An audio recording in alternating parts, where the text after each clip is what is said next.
Allez, salut les gars, c'est le canard. Aujourd'hui on est avec Claudé Moto, donc concessionnaire Yamaha plus Moto Axe, donc pour les équipements du motard. Et aujourd'hui je vais présenter une MT-09. Donc vous êtes en train de me dire, mais le canard, tu as déjà essayé la MT-09? Bah oui, mais pas comme celle-ci. Parce que celle-ci, déjà il lui manque un embrayage et il lui manque la pédale de la boîte. Donc qu'est-ce qui se passe? Donc vous êtes sûrement au courant qu'Yamaha fait maintenant une transmission automatique, semi-automatique.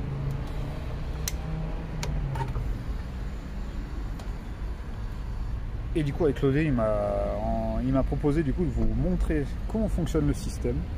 Donc en fait c'est plutôt simple. En fait là on est sur le mode, on va dire, semi-automatique. Donc vous voyez le MT en haut à gauche. Donc ensuite c'est comme les MT standards. On a le mode sport, les customs, donc tout en fonctionnement normal. Ensuite on a le bouton ici pour transférer. Donc là je bascule en D+. Si je rappuie, je repasse en normal. Et si j'appuie sur le bouton mode, non, je bascule en D, qui est, on va dire, le mode normal. Et le D+, là, on va dire, c'est la version sport.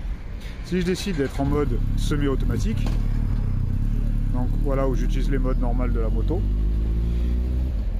et bien ce qui va venir remplacer finalement, hop, je vais tourner ici, ce qui va venir remplacer finalement, c'est ces petites pédales là, le plus et le moins. Voilà, si ça veut bien focus, merci ma caméra. Bon, en tout cas vous avez compris. Et sinon bah après c'est une MT-09 quoi, on va pas refaire le tour de la moto parce qu'on la connaît.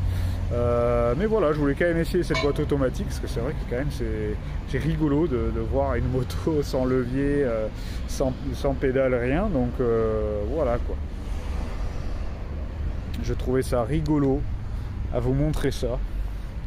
Donc allez, on va s'équiper, on va y aller parce que bah putain, j'ai oublié qu'on est en fin octobre et que bah, il fait nuit tôt maintenant. Donc on va y aller. Allez, à tout de suite. Bon, je crois que j'ai réussi à faire un setup qui déconne pas trop. Bon, déjà, une des nouveautés, c'est la clé sans contact. Donc la clé, on la met dans la poche.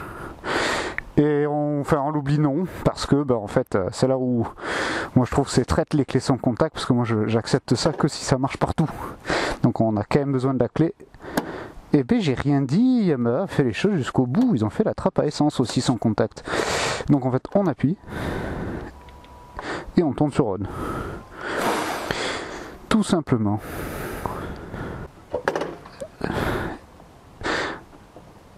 Alors, comment je me remets au point mort? Voilà, point mort. Donc en fait c'est normal, c'est plus pour aller en 1, point mort. Donc on peut démarrer au point mort comme on peut démarrer aux premières. Je vais démarrer en point mort. Pourquoi elle ne veut pas démarrer? Doigt sur le frein.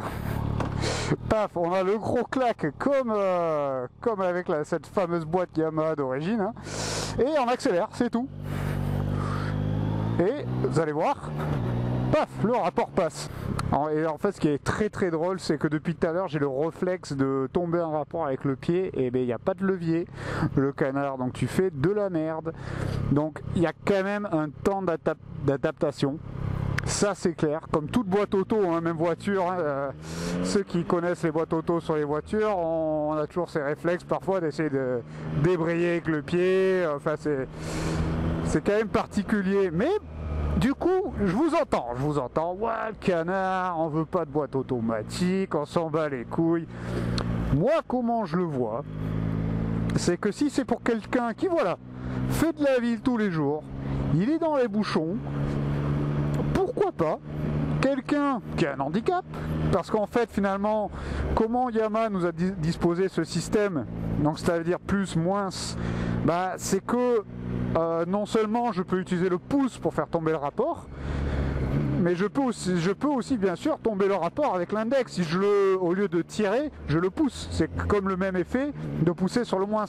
Donc quelqu'un avec un handicap par exemple, il lui manque un pouce ou l'index, je peux quand même piloter avec un seul doigt. Et pareil, ou quelque chose au pied qui fait que voilà, ils peuvent pas manipuler une pédale ou un truc comme ça. J'aime bien cette idée de pouvoir voilà, avoir des options pour tout le monde. Pour couper le moteur, le fait de sortir la béquille avec la première enclenchée, eh bien ça coupe le moteur. Le système, je vais pas dire qu'il est parfait. On sent les à-coups, on sent les passages de rapport, mais je dirais pas genre plus que la normale, mais je veux dire c'est pas complètement je cherche le mot français, seamless en anglais, vraiment c'est pas ultra linéaire, on ressent quand même le coup, surtout la, je sais pas, ça tape quand même. On n'est pas sur quelque chose de parfait. Je dirais que le système Honda qui existe depuis multiples années est quand même un peu mieux. Mais bon, qu'est-ce qui se passe cette année avec les boîtes auto, les gars, entre Yamaha, KTM, BMW qui nous présentent tous ces nouvelles boîtes automatiques?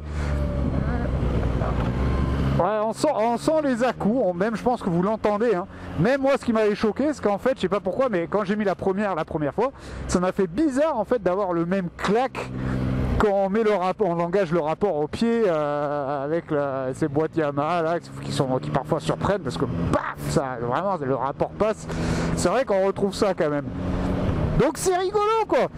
Donc après voilà, là on a le mode D, donc je dirais le mode, dirais-je, sensible, le mode logique pour quelqu'un qui va faire un peu de ville, voilà, qui va faire un petit peu voilà, vraiment le gars qui va au travail, dans les bouchons, il va être en mode D.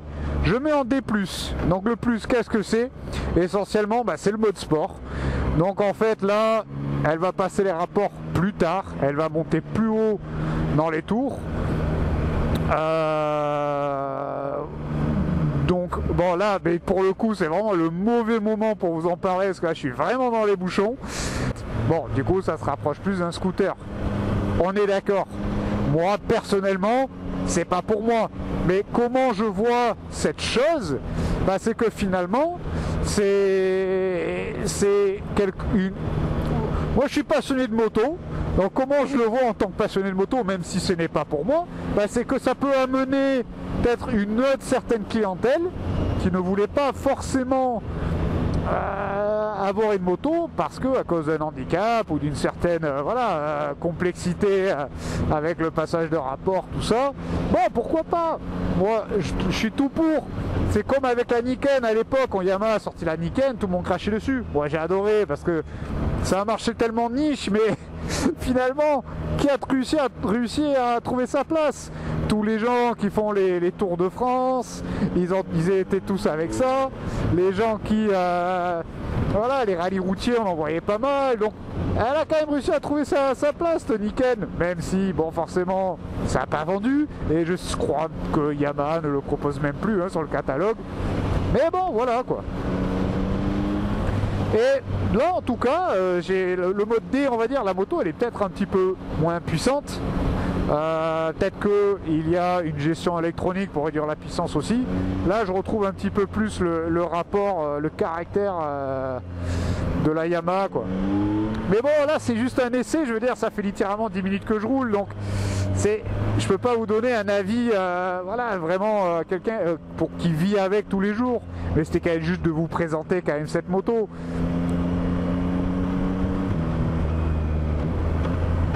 Mais c'est rapide hein.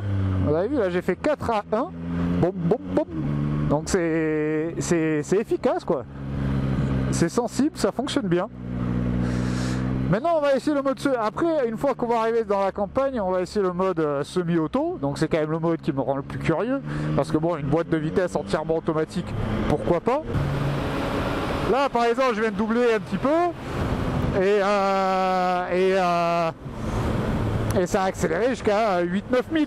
Donc ça passe pas les rapports prématurément quoi. C'est pas une moto précoce dans le mode D+. Bon, allez, du coup, on bascule. Paf, on appuie sur un bouton. C'est aussi efficace que ça. On appuie dessus, on bascule le mode et c'est tout. Maintenant, du coup... Ouais, c'est rapide, waouh!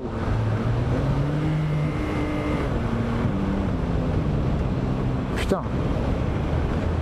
La descente et la montée est aussi rapide l'un que l'autre. Ah, c'est rigolo, hein. Je peux comprendre que quelqu'un veut ça. En fait, du coup, le pied gauche, il sert plus à rien, c'est sûr. Mais du coup, on utilise plus la main gauche. Du coup, tu t'excites un peu, t'as envie de faire tomber tous les rapports. Parce que du coup, la prochaine chose que j'ai envie d'essayer, forcément, ça va être un wheeling. Parce que j'imagine bien que les gens se demandent comment ça va se passer. Donc déjà, on va mettre... Du coup, maintenant, une fois qu'on a basculé le mode semi-automatique, on retrouve les modes qu'on connaît. Donc voilà, le sport, les modes custom. Donc comme on connaît sur la MT-09, c'est complètement standard. Et en fait, du coup, c'est là vraiment, on retrouve la moto normale. Mais voilà, avec des boutons au lieu d'un levier. Donc bon. Après, là, il n'y a plus grand chose à dire. Alors effectivement, pour les wheelings, on va plus pouvoir faire un coup de sirette. On va plus avoir l'embrayage pour nous assister à décoller la roue. Mais bon, on est sur une MT-09, donc logiquement, ça devrait aller. Alors, j'espère qu'il n'est pas 6h30 et que c'est juste le truc, ils n'ont pas basculé l'heure. Parce que sinon, il faut que je ramène la moto très bientôt. Ouais, c'est ça, il est 5h30. Ouais, ça a été vraiment l'année des boîtes auto. Mais tu vois, je commence à avoir une impression que les motos, ça devient un petit peu comme les smartphones. Et après, voilà, une fois qu'on est à l'arrêt, là, je suis en première en fait. Mais en fait, je peux m'arrêter en première, je réaccélère et ça repart. Donc, c'est dans cette zone-là où le mode D normal, il était un peu difficile à doser parce qu'en fait, souvent, je crois qu'il y a comme un point mort pour justement capter à quel moment tu peux t'arrêter. Donc en fait parfois il y a des petits à-coups, tu sens la moto veut clac, clac, elle cherche à engager, désengager, engager, désengager. Donc voilà, le système n'est pas parfait, mais dans la défense de Yamaha par rapport à Honda qui fait ça depuis des années, bah, c'est que Yamaha c'est la première année, donc forcément dès qu'il y a la première année, dès que c'est la première année sur une nouvelle technologie, forcément il y a un peu de temps à perfectionner la chose. Donc, oh, ça c'était le klaxon. Ouais, pas confondre la descente d'un rapport avec le klaxon. Mais en tout cas, les palettes tombent naturellement dans la main. Hein, vraiment, généralement, le seul truc, moi, qui me gêne avec ce système, et c'est là où en fait, ça va dépendre pour plein de gens, bah, c'est que moi, je conduis les mains là. Je conduis, c'est un peu prétentieux je sais, mais un peu à la MotoGP. Donc là en fait ça nous oblige à remonter la main sur le guidon, donc on est obligé de conduire, dirais-je, normalement. Mais bon, pour moi normalement c'est là, mais bon, ça après comme je dis, c'est les goûts et les couleurs, les habitudes et les styles de pilotage. Mais voilà, c'est pour ça aussi que ce système il n'est pas vraiment fait pour moi. Mais en tout cas pour quelqu'un qui roule comme ça, on a bien voilà, les petites palettes là tombent bien naturellement sur les doigts quoi. C'est disons ça m'a pas trop choqué. Voilà, ça a été pas un gros choc.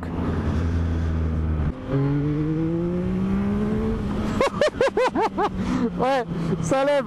Après voilà, c'est une MT-09, donc en soi, je sais pas si ça a été stratégique que Yamaha mette ce système sur la 09 pour justement tous les gens qui disent ouais mais comment tu lèves une MT-09, ça lève sans embrayage. C'est trop facile à lever une MT-09. Donc Yamaha, je sais pas, bande de petits coquins, si vous n'aurez pas fait ça exprès. En tout cas, si vous avez fait ça exprès, moi je dis bravo, fallait oser.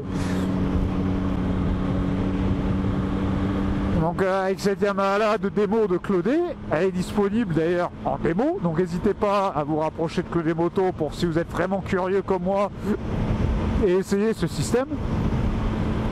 Ça vaut le coup d'être essayé, franchement je suis pas contre. Et encore une fois, si ça peut aider quelqu'un à pouvoir continuer à faire de la moto ou justement emmener quelqu'un à faire, c'est le dernier pas pour emmener quelqu'un envers la moto, ah ouais, la moto, hein, eh bien c'est que du positif. Donc c'est pour ça c'est cool. Pour ça c'est cool.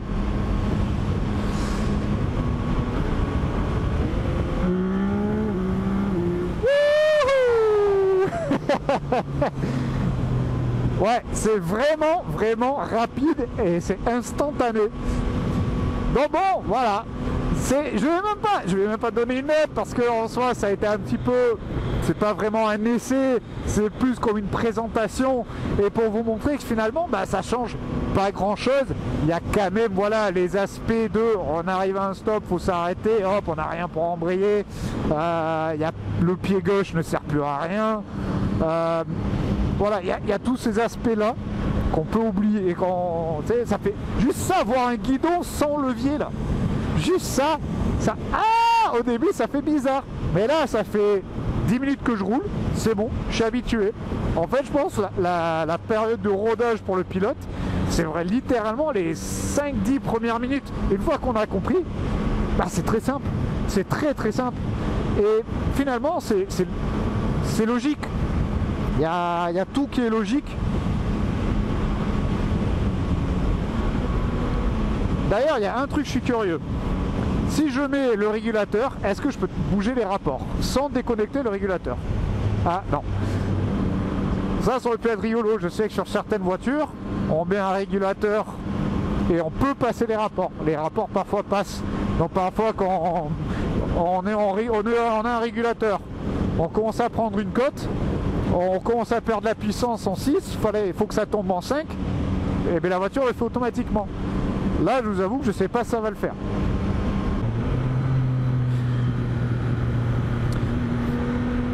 Donc si je repasse en full auto, je me mets en D+, je vais essayer de vous montrer ce que je voulais dire. Parce qu'on peut quand même dans le mode full auto, on peut quand même décider si on veut que ça passe en rapport. Genre là, imagine la moto me met en 2. J'aime pas être en 2, je vais être en 1 parce que je veux faire du bruit. Voilà, je peux quand même le mettre en 1. Il va me le laisser en 1. Si je coupe et je remets genre une vitesse, ouais voilà, et une fois que je coupe elle me remet donc là par exemple il faut que je m'arrête, je freine, hop, la moto reste en première. Si je veux mettre au point mort, j'appuie sur le moins, voilà, clac, et là on repart. Donc à ce niveau là il n'y a rien qui change. Donc ce que je voulais vous dire tout à l'heure, donc là je ralentis. Ah là ça le fait plus. Ouais, vous entendez le clac là? Ça c'est la boîte qui sort. Alors je trouve c'est... Alors peut-être c'est parce que le moteur a pu chauffer un peu et que maintenant les fluides sont... Peut-être voilà, c'est plus sensible quand le moteur est froid. Mais je sais que quand je suis parti de Claudet et j'étais dans la circulation, la coup était quand même beaucoup plus brutale. Mais effectivement, il y a peut-être moyen que ça soit le moteur soit chaud, le moteur à froid soit cogne un peu plus. Bon, en tout cas voilà, merci à Claudet pour l'essai. Je suis désolé si la présentation était un peu chelou. En fait j'ai acheté un petit peu du nouveau équipement pour les vidéos, dont un stabilisateur, un truc gimbal là. C'est qu'un 2 axes, donc c'est pas la folie. Mais du coup j'étais encore un petit peu en train de le découvrir. J'ai fait mumuse un peu avec, mais bon c'est la première vidéo que j'essaye. Donc désolé si ça c'était un petit peu bizarre. Voilà, en soi le système, une fois qu'on s'y habitue à cette idée de tirer pour augmenter, pousser pour baisser un rapport, bah franchement pourquoi pas quoi, il en faut pour tout le monde. Et je trouve c'est voilà, je sais qu'il y avait des gens qui achetaient Ducati pour leur système auto, et que ça soit pour de la route comme pour du off-road. Je sais que des gens achetaient les Africa Twin avec ce système de boîte auto. Et on était très contents. J'avais fait mon road trip au Portugal. Oui, j'en reparle, je n'ai toujours pas fait la vidéo. Ta gueule. Et il a fait tout le voyage avec ce système de boîte automatique et il avait kiffé. Il a dit franchement parce qu'il n'avait pas un très haut niveau off-road et il disait je voulais, je sais pas si je l'aurais fait avec une boîte manuelle parce que voilà déjà que le off-road ça peut être un petit peu intimidant et technique. Ça lui a enlevé un truc à laquelle fallait penser. Mais bon, en off-road, faire de l'off-road sans embrayage, ça me choque. Mais bon, voilà. Mais comme quoi, ça dépend de la personne. Moi, ça me choque, mais lui, ça l'a convenu. Donc, comme avec cette MT-09, avec le système YAMT, mais voilà, elle peut trouver sa clientèle. Donc, bon, voilà. J'espère que cette vidéo vous a plu. Je trouve que pour le prix, c'est pas un très gros excédent pour le système parce que finalement la boîte reste similaire. C'est pas comme une boîte double embrayage d'une voiture où c'est beaucoup plus complexe. Il faut un calculateur de boîte. Le système de la boîte reste très similaire, mais voilà, on a ces passages automatiques. Bon les gars, je vous remercie d'avoir regardé la vidéo et je vous dis à la prochaine. Ciao ciao.